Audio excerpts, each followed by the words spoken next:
Itinakbo ng pamunuan ng Department of Migrant Workers ang kaligtasan ng mga overseas Filipino workers sa gitnang silangan sa pamamagitan ng pag-arkilas sa mga hotel na magisilbing alternative shelters sa gitna ng umiigting na tensyon sa rehiyon.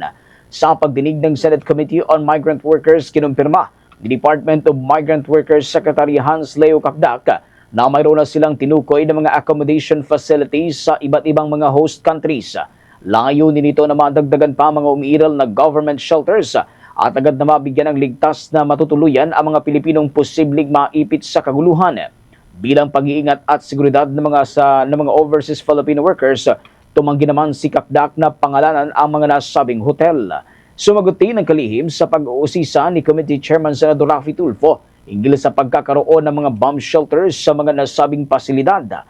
Ayon kay Kakdak, tinik ng ehensya na ang mga inarkilan nilang hotel ay may mga safety rooms at nakapwesto ang mga ito sa mga lower ground floors para yan sa proteksyon ng mga Pilipino.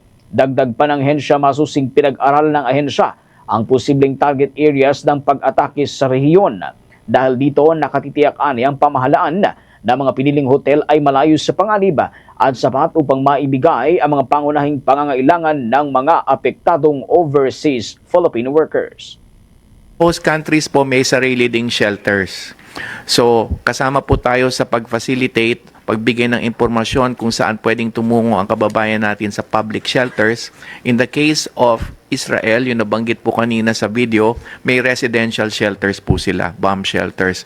And then, meron din po tayong sariling tayo mismo may accommodation facilities to augment or to supplement the host country accommodation services. So meron din tayong mga designated hotels.